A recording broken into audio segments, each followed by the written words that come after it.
Olá pessoal, aqui é a Débora Espadoto, do grupo Livros Mágicos. Nós estamos lendo o livro Limite Zero, de Joe Vitale. E hoje nós vamos entrar no capítulo que fala sobre a primeira conversa que o autor teve com o tal do terapeuta estranho, né? Que curava as pessoas sem ter contato com elas, apenas por e-mail. Então vamos lá, o que ele relata é o seguinte: a nossa primeira conversa. Todos os homens consideram os limites do seu campo de visão como os limites do mundo. Ele inicia este capítulo assim, e quem falou esta frase foi o Arthur Schopenhauer. Então, finalmente falei pela primeira vez com o Dr. Henley, em 21 de outubro de 2005. O seu nome completo é Dr. Ihaleakala Henley, mas ele pediu que eu o chamasse de E, a letra E. Isso mesmo, como a letra do alfabeto. Ok, isso eu consigo fazer. E eu provavelmente passamos 1 hora conversando no nosso primeiro telefonema. E eu pedi a ele que me contasse toda a história do seu trabalho como terapeuta. Ele explicou que trabalhou no Hawaii State Hospital durante 3 anos. A ala onde ficavam os criminosos dementes era muito perigosa. Os psicólogos iam embora todos os meses daquele lugar. E a equipe faltava muito por motivo de doença ou simplesmente pedia demissão. As pessoas atravessavam a ala de costas para a parede, com medo de serem atacadas por aqueles pacientes. Não era um lugar agradável de viver, nem de trabalhar e muito menos de visitar. O Dr. Henley, ou E, me disse que nunca esteve profissionalmente com os pacientes, nunca deu consultas. Ele concordou em examinar as fichas daqueles pacientes. Enquanto ele analisava as fichas, ele trabalhava em si mesmo. E à medida que ele fazia isso, os pacientes começaram a ficar curados. A história ficou ainda mais fascinante quando eu tomei conhecimento do seguinte. Ele disse assim: passados alguns meses, pacientes que tinham estado algemados estavam tendo permissão para andar livremente. E ele disse ainda: outros que estavam tomando forte medicação estavam agora recebendo doses menores do remédio. E os que tinham sido considerados como não tendo a menor chance de ir embora algum dia já estavam sendo liberados. Eu estava aturdido com aquelas informações. E além disso, prosseguiu o terapeuta, a equipe passou a gostar de trabalhar. O absenteísmo e a rotatividade desapareceram de lá. Acabamos ficando com mais gente do que precisávamos, porque os pacientes estavam tendo alta e todos os membros da equipe estavam indo trabalhar diariamente. Hoje, aquela ala está fechada. E foi nesse ponto que eu tive que fazer uma pergunta de $1 milhão ao terapeuta. O que você estava fazendo em si mesmo que causou tanta mudança naquelas pessoas? E ele disse: eu estava simplesmente purificando a parte em mim que eu compartilhava com eles. Respondeu ele assim.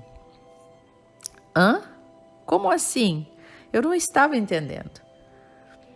O Dr. Henley explicou que a total responsabilidade pela nossa vida significa que tudo na nossa vida, pelo simples fato de estar na nossa vida, é nossa responsabilidade. Tudo. Em um sentido literal, o mundo inteiro é a nossa criação. Uau! Mas isso era muito difícil de engolir? Ser responsável pelo que eu digo ou pelo que eu faço é uma coisa. Agora, ser responsável pelo que todo mundo faz na minha vida, pelo que todo mundo diz ou faz, é outra coisa bem diferente. No entanto, a verdade é o seguinte: se você assumir uma completa responsabilidade pela sua vida, tudo que você vir, tudo que você ouvir, provar, tocar, ou tudo que de alguma forma você experimentar, é sua responsabilidade, porque está agora na sua vida. Isso significa que cabe a você curar os terroristas, cabe a você curar o presidente, cabe a você curar a economia.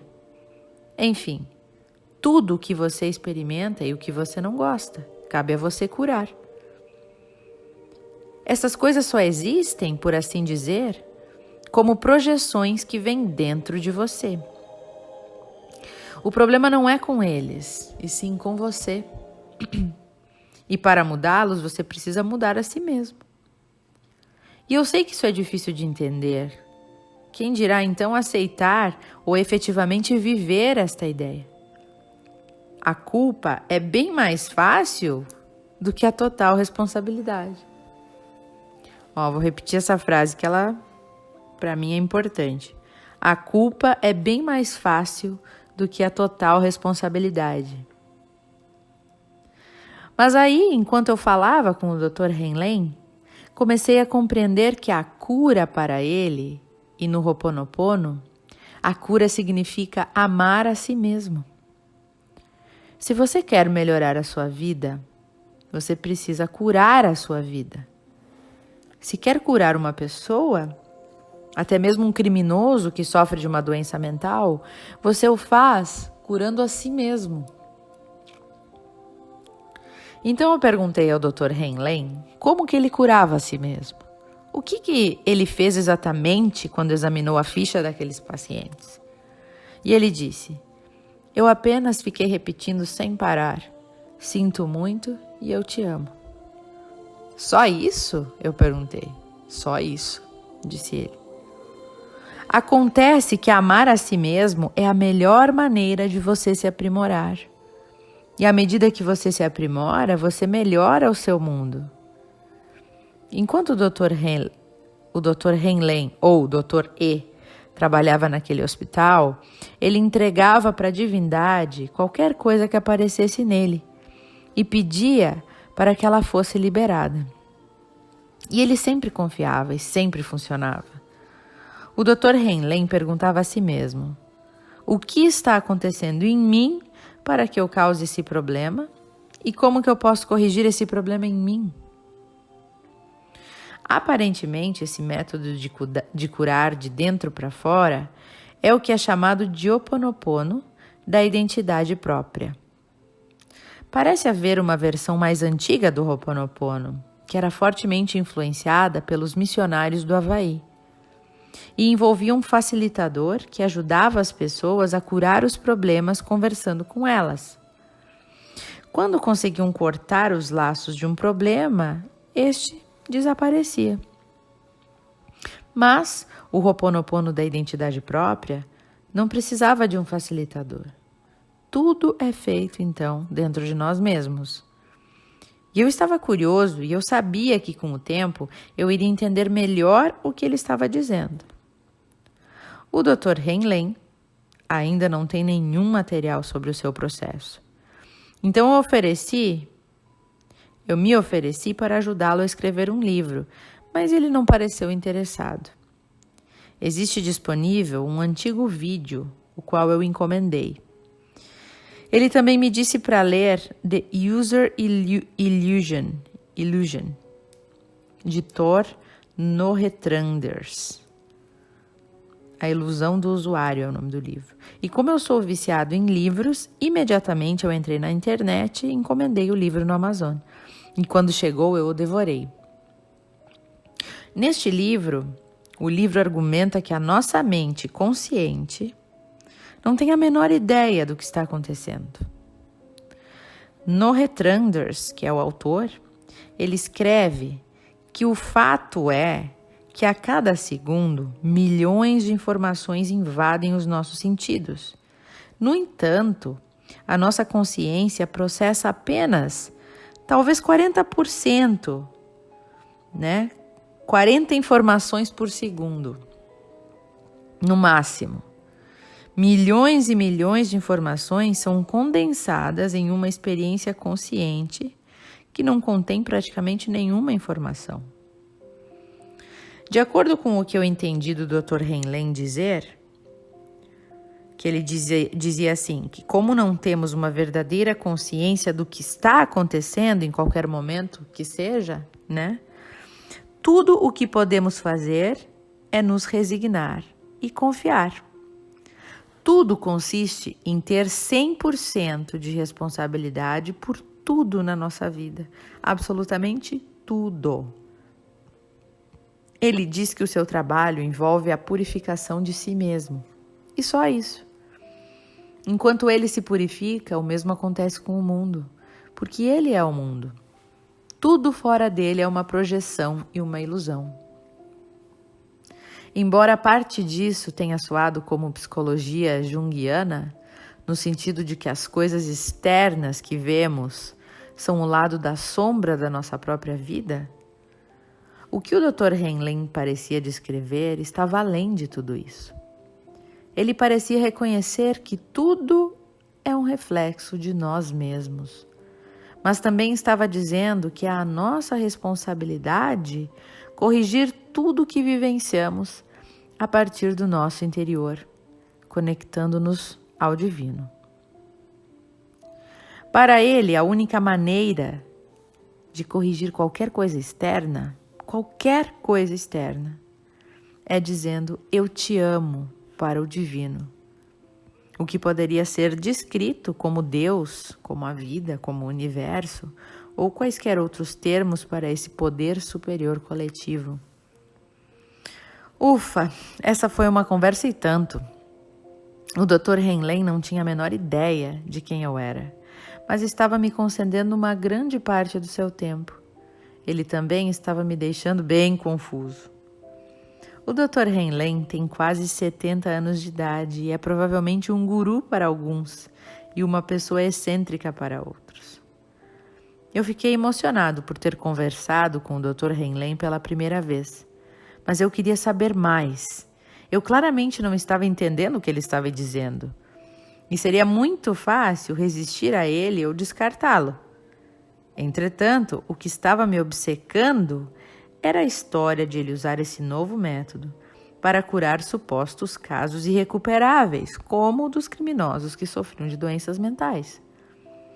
Eu sabia que o Dr. Heinlein iria apresentar um seminário num futuro próximo, de modo que eu fiz perguntas a respeito do evento. O que eu vou colher no seminário? E ele respondeu, você vai colher o que você colher. Bem, aquilo me pareceu como um antigo treinamento da década de 1970. Você colhe o que estava destinado a colher. E eu perguntei, quantas pessoas estarão nesse seminário? Ele disse, estou sempre fazendo uma limpeza, de modo que somente as pessoas que estão prontas para estar lá poderão estar presentes. Talvez 30 ou 50, nunca se sabe.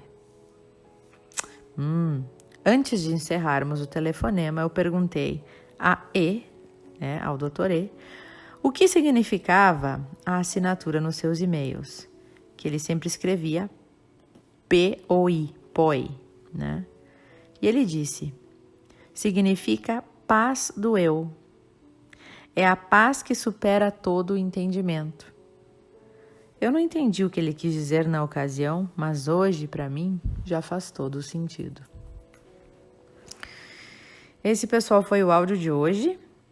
Bastante interessante.